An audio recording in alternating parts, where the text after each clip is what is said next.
দুই বোনে মিলে এখন সেজে গুজে বেরিয়ে গেছি, অন্ধকার তো দেখা যাচ্ছে না, সেজে গুজে বেরিয়েছি। এই যে বোন, সবসময় বোনকেই নিয়ে যাই। বোন বলছে অনেকে বর থাকে না, তাই জন্য সবসময় ওকে নিয়ে যাই। আমি কি করবো, ওকে তো নিয়ে যাই, এটুকু তো ইয়ে কর।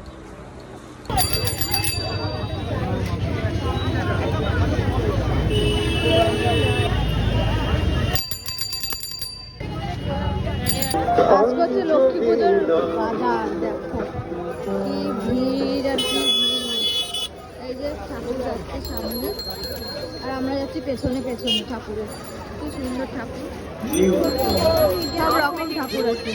আর খালি ভিড় দেখো, ভিড় দেখেছো, প্রচন্ড ভিড়। এখানে আজকে টোটো বন্ধ করে দিয়েছে যাতে কোনো অসুবিধা না হয়, হাঁটা চলা করতে। ওই জন্য আমরা আগেই নেমে গেছি।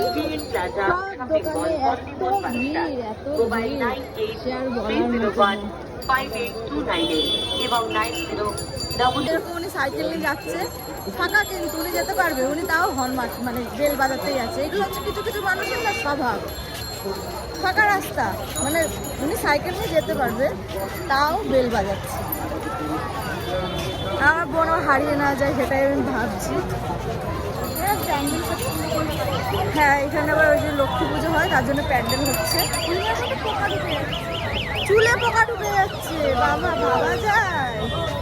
ও এই ভিড়ের মধ্যে আসতে প্রচন্ড পছন্দ করে, কিন্তু আমি ওকে কোনো সময় ভিড়ের মধ্যে আনি না।